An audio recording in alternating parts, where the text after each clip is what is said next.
Hello friends, मैं विनय निर्भीक। Friends, आपका एक बार फिर से हमारे चैनल पर स्वागत है। तो friends, RRB NTPC CBT 2 and group D exam date update. Friends, ये अपडेट नहीं, बिग ब्रेकिंग अपडेट है। जी हाँ फ्रेंड्स, बिग ब्रेकिंग अपडेट है। पोस्टपोन करना मजबूरी है। 11 मार्च तक कोई एग्जाम नहीं। जी हाँ फ्रेंड्स, ये फिक्स डेट तो दे ही दिया गया है कि 11 मार्च तक कोई एग्जाम नहीं हो सकता है। इसके बाद भी होना मुश्किल, मतलब कहने का सेंस है इसके बाद भी कब सिचुएशन नॉर्मल होगा, कब एग्जाम कराएंगे, कोई नहीं जानता है। बट अभी तक के अकॉर्डिंग 11 मार्च तक कोई एग्जाम नहीं हो सकता है। अब बहुत से लोग ये कमेंट करेंगे क्यों तुम पोस्टपोन पोस्टपोन चिल्लाते हो। तो फ्रेंड्स, मैं सच्चाई कई बार बता चुका हूँ, एक बार फिर से बताने का प्रयास करूंगा, फिर मैं इसका प्रूफ दिखाऊंगा कि 11 मार्च तक क्यों कोई एग्जाम नहीं हो सकता है। फ्रेंड्स, सच्चाई ये है कि मैं उनमें से नहीं हूँ जो आप लोग को झूठी उम्मीद दिलाए हर एक बात पे।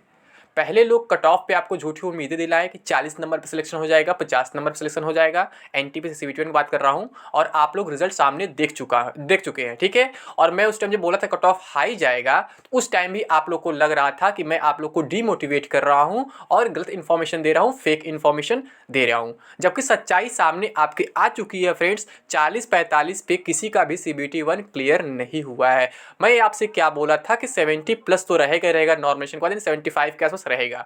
और ऑलमोस्ट वही हर एक जोन का रहा है अगर ग्रेजुएट लेवल की बात करें तो। और मैं आपसे ये भी कहा था कि 12th लेवल का और कट ऑफ हाई जाएगा, क्योंकि 12th वाले में क्या होता है, 12th वाले भी आएंगे और ग्रेजुएट भी आएंगे। अगर जिनको अभी भी इन सब बातों पर विश्वास नहीं है, वो मेरे पुराने वीडियो चेक कर सकते कट ऑफ वाले, ये सब पूरी जानकारी मिल जाएगी। और सबसे बड़ी बात फ्रेंड्स ये है, जो लोग आपको 40 नंबर का उम्मीद दिलाए थे, वही लोग अब आपको बीच मझधार में छोड़ के जा चुके हैं। अब वो पूछ भी नहीं रहे हैं कि आपका एग्जाम रिजल्ट जो रिवाइज होगा भी नहीं होगा, क्योंकि वो लोग अपना कोर्स वगैरह बेच चुके हैं आप लोग को कम कट ऑफ का लालच दे करके, ठीक है। अब वो नए कोर्स बेचने में लगे हुए हैं। जो लोग सीबीटी 1 क्वालिफाई कर लिए हैं उनके लिए, और जो क्वालिफाई नहीं किए हैं, कोर्स लेके फंस गए हैं, उनको वो भूल गए हैं कि वो कोई कोर्स भी बेचे थे उनको। तो फ्रेंड्स, मैं ऐसा नहीं कर सकता हूँ, किसी को गलत डायरेक्शन नहीं ले सकता हूँ, फालतू मैं किसी से पैसे नहीं कमा सकता हूँ झूठ बोल के कि हाँ कट ऑफ 40 नंबर पे जाएगा, कि हाँ सीबीटी 14 फरवरी से ही हो जाएगा। जबकि सच्चाई आप भी जानते हैं, हम भी जानते हैं कि अभी कोई सीबीटी 2 होने वाला नहीं है। लेकिन 14 फरवरी का हल्ला वही लोग मचाए हुए हैं जिन्हें अभी कोर्स बेचना है, टेस्ट सीरीज वगैरह बेचना है, बुक वगैरह बेचना है। सिंपल सी बात यही है। और यही सेम चीज़ ग्रुप डी के साथ भी हो रहा है। वहाँ भी अफवाह फैलाया जा रहा है कि 23 फरवरी से ही एग्जाम होगा, जबकि गवर्नमेंट हर तरफ से इंडिकेट कर चुकी है कि फरवरी महीने में कोई एग्जाम नहीं होने वाला है। आप खुद चेक कर लो, ऐसे ऐसे एग्जाम पोस्टपोन हो गए जहाँ पे 1000 में केवल कैंडिडेट है, तो यहाँ तो लाखों करोड़ों में कैंडिडेट है। आप क्या सोचते हो, मतलब कि आप ही लोग हो केवल स्पेशल, कि आप लोग का एग्जाम केवल करा लिया जाएगा, वो भी ऐसा एग्जाम जहाँ पे इतनी सारी कैंडिडेट्स हैं। आप खुद अंदाजा लगाओ, एनटीपीसी सीबीटी 2 जो है 5 दिन होने वाला है, 7 लाख कैंडिडेट्स होंगे। 7 लाख मैंने का डिस्टिंक्ट कैंडिडेट्स नहीं है, मतलब वही कैंडिडेट 7 बार, मतलब 4 बार रिपीट करेंगे, टोटल 7 लाख हो जाएंगे। क्योंकि कुछ लोग 4 लेवल में क्वालिफाई है, कुछ लोग 3 लेवल, कुछ 2 लेवल में, ऐसा है। तो उन्हें जब इतना एग्जाम देंगे 7 लाख को काउंट हो जाएंगे उस हिसाब से। और फिर ग्रुप डी की बात करें तो 1 करोड़ से ऊपर है। तो आप खुद कॉमन सेंस यूज करो, जब 1000 वाले एग्जाम्स नहीं हो पा रहे, लाख वाले एग्जाम्स नहीं हो पा रहे, तो करोड़ वाले एग्जाम कैसे होंगे।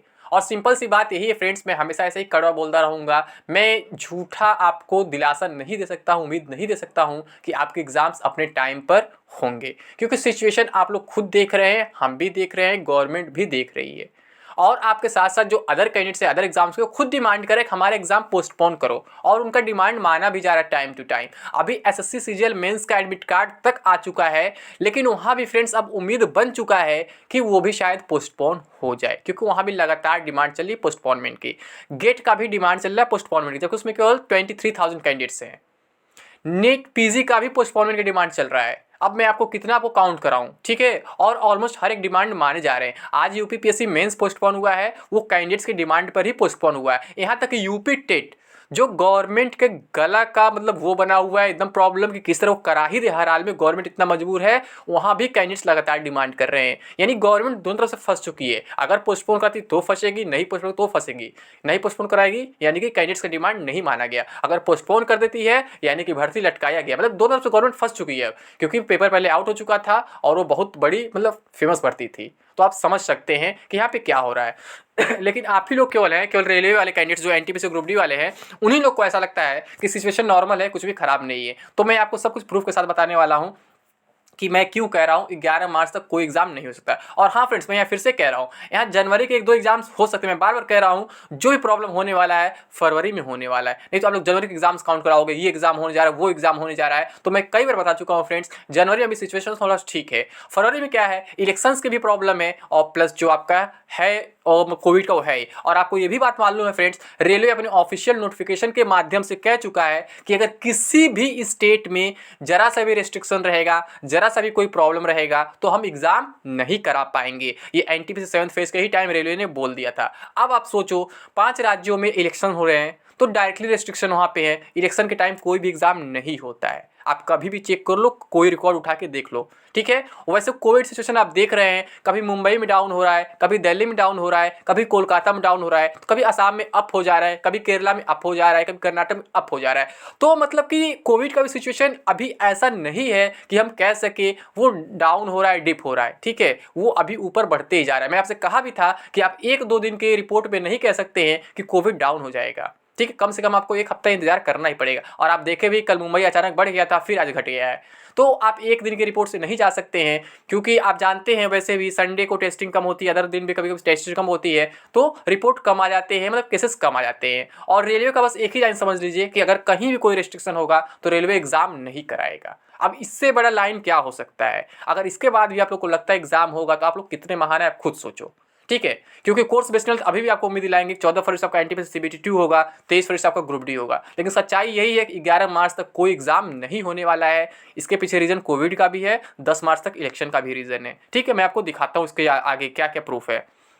ये देखिए, कोविड में become endemic by March 11 if Omicron replaces Delta, top government scientist. ये गवर्नमेंट साइंटिस्ट है फ्रेंड्स, कोई प्राइवेट नहीं। यानी कि गवर्नमेंट भी इस बात को जानती है कि मार्च 11 तक हम कोई काम नहीं कर सकते हैं, एग्जाम तो बहुत दूर की बात है। और यहाँ पे लिखा गया मई, मतलब कि हो सकता है पॉसिबल खत्म हो जाए, गारंटी नहीं, वो हो भी जाएगी। इसलिए मैं लिखा हूँ इसके बाद भी कब होगा कोई जानकारी नहीं है, मतलब लिखा हूँ ना इसके बाद भी होना मुश्किल। तो यहाँ पे देखिए, head of the Epidemiological Department of India Council of Medical Research Samiran Panda said that COVID will become endemic in India by March 11। मतलब वो हो सकता है, यहाँ लिखा डायरेक्टली हो जाएगा। आगे देख क्या लिखा है, head of Indian council of medical research epidemiological department Samiran Panda has said that COVID will become endemic by March 11। If you don't let our guards down and no new variant emerges, COVID will be endemic by March 11। कहा जा रहा है कि अगर कोई नया variant फिर से नहीं आता है तो मार्च 11 तक खत्म होने के चांसेस है, डाउन होने के चांसेस है। If Omicron replaces delta it will become endemic. कह रहा है कि अगर ओमिक्रॉन जो डेल्टा को रिप्लेस कर दे, यानी डेल्टा को पूरी तरह से खत्म कर दे, केवल ओमिक्रॉन रहे, तो फिर क्या होगा, मार्च 11 तक जरूर खत्म हो जाएगा। क्योंकि ओमिक्रॉन जो है जल्दी आ रहा है, जल्दी जा रहा है। लेकिन आपको मालूम होगा ओमिक्रॉन केसेस तो अभी केवल 9,000 है, पूरे तो पुराने केसेस जब चले, डेल्टा डेल्टा वो जो भी चल रहा है वो चल रहा है, ठीक है। जिससे मोबाइल का नाम जो है डेल्टा प्लस डेल्टा प्रो वो सब हो जा रहा है। तो यहाँ पे देखते रहिए क्या होता है। सबसे मेन तो डेल्टा ही है। If there is no new variant catching up, there is a possibility that covid may become endemic. कह रहा है अगर कोई नया वेरिएंट नहीं आता है तो भी और पॉसिबिलिटी हो जाता है कि आपका कोविड जो है मार्च 11 तक डाउन हो जाएगा, एंड हो जाएगा, ठीक है। यानी कि ओमिक्रॉन ज़्यादा खतरनाक नहीं, खतरनाक आपका क्या है, वही डेल्टा पुराना वाला। तो कहा जा रहा है कि डेल्टा खत्म हो जाए और कोई नया वेरिएंट न आए, केवल ओमिक्रॉन रहे, तो मार्च 11 तक खत्म हो सकता है। आगे क्या लिखा हुआ है, और mathematical projection shows the omicron wave will last 3 month starting December 11। यानी दिसंबर 11 से लोग काउंट कर रहे हैं, उसके बाद 3 मंथ तक रह सकता है, मार्च 11 तक वही रह सकता है। ये आगे क्या लिखा हुआ है, from March 11 we see some respite. मार्च 11 से कुछ रिस्पाइट की कमी देख सकते हैं। We need to wait 2 more weeks to see if Delhi and Mumbai have reached their peaks of COVID cases and if the worst is over. कह रहा है हमें 2 हफ्ता और इंतजार कर, 2 सप्ताह और इंतजार कर चाहिए। अगर मान लीजिए कह रहा है कि दिल्ली और मुंबई अपने पीक पे पहुंच जाएं और जो वर्स्ट सिचुएशन है वो खत्म हो जाए, तो फिर उसके बाद पता चल, उसको 2 हफ्ते बाद पता चल जाएगा कि हाँ डाउन हो रहा है। We can't establish a trend like that in a few days. जो बात मैं आपसे लगातार कह रहा हूँ, आप केवल कुछ दिन के ट्रेंड पे ये नहीं कह सकते हैं कि कोविड डाउन हो रहा है। बहुत से लोग कमेंट बॉक्स में बोल रहे थे कोविड जनवरी में ही खत्म हो जाएगा। इतना आसान नहीं है भैया, भविष्यवाणी मत किया करो, ट्रेंड को समझा करो। एक दिन डाउन होगा तो एक दिन अप होगा, 2 दिन डाउन होगा तो एक दिन अप होगा, ऐसा चल रहा है। तो आप एक दिन के 2 दिन के रिपोर्ट में कह दे रहे हो कि जनवरी में खत्म हो जाएगा, तो बिल्कुल इम्पॉसिबल है वो, ठीक है। यहाँ पे यही कहा जा रहा है, लिखा last line, we can't say that right now, ठीक है। अभी वो छोड़ दिया, आगे नहीं लिया उसमें। यहाँ भी देखिए, corona virus omicron variant in India live updates. Mumbai, Kolkata, Bengaluru see dip in daily. देखिए यहाँ बताया फिर ना कि डाउन होगा। यहाँ पे मुंबई में भी, कोलकाता में भी, बेंगलुरु में भी डीप हो गया। Cases in Kerala Gujarat continue to soar, लेकिन केरला और गुजरात में और बढ़ते जा रहा है। तो ऐसे ही चला ना, कहीं एक जगह डाउन हो रहा है, कहीं एक जगह अप हो जा रहा है, चलता रह रहा है, कहीं जगह डिप हो रहा है, कहीं फिर से वो मतलब सर्च कर जा रहा है। तो India on Wednesday reported 2.82 lakh new covid cases and 441 deaths. The countries Omicron tally stands eight 8,961। In Omicron केवल अभी 9,000 तक पहुंचे, लेकिन टोटल केसेस अब तक कितने ज़्यादा है, यानी कि सब वही डेल्टा वाले जो खतरनाक सिचुएशन वाले हैं। Stay with times of India for latest developments, latest update होने से डेवलपमेंट्स यहाँ पे लिखा गया है, ठीक है। और आपको फ्रेंड्स एक बात और बता दूं, एक वैक्सीन को लेकर के रिसर्च सामने आया है कि 6 महीने बाद जो है जो 30% लोग हैं उनके जो अंदर की इम्यूनिटी है वो वीक हो जा रही है, खत्म हो जा रही है। यानी कि यही कारण है वैक्सीन के डोजेस टाइम टू टाइम बढ़ाते जा रहे हैं गवर्नमेंट, ठीक है। पहले बोला गया 1 डोज लगेगा फिर बोला गया 2 डोज लगेगा, फिर अब बोले जरा तीसरा डोज भी आएगा, बूस्टर डोज, अब फिर इसके बाद बोले सकते चौथा डोज आ सकता है। तो ऐसे डोज ये लोग बढ़ाते रह सकते हैं। क्यों? क्योंकि 3 महीने चल रहा है, कहीं कहीं 6 महीने चला कोई वैक्सीन, ठीक है। अभी किसी वैक्सीन का रिपोर्ट आया था कि 3 महीने तक ही केवल उसका असर रह रहा है, अब यहाँ बोला जा रहा है 6 महीने तक। तो आई थिंक जो कोविशील्ड था वो 3 महीने शायद था, जो कोवैक्सीन था वो 6 महीने तक है, ठीक है। कंफर्म नहीं है, बट कोई 3 महीने तक, कोई 6 महीने, आप लोग कमेंट बॉक्स में बता सकते हैं कि कौन सा वैक्सीन कितने महीने तक मतलब इफेक्टिव रह रहा है। वो ऑलमोस्ट न्यूज़ में आया था, बट मैं नाम भूल गया हूँ, ठीक है, कि कौन कब तक इफेक्टिव है। तो आप लोग कमेंट बॉक्स में जरूर बता सकते हैं। लेकिन फ्रेंड्स अभी आपका कोई एग्जाम नहीं होने वाला, जैसे बाकी सब एग्जाम्स पोस्टपोन हो रहे हैं वैसे आपके ये भी दोनों एग्जाम्स पोस्टपोन हो जाएंगे, इसमें कोई डाउट नहीं है। चाहे आप लोग कितना भी परेशान हो जाए, ये दोनों एग्जाम्स अभी टाइम पे अपने नहीं होने वाले, तो नहीं होने वाले, ठीक है। तो अभी के लिए बस इतना ही। Thank you. जय हिंद, जय भारत।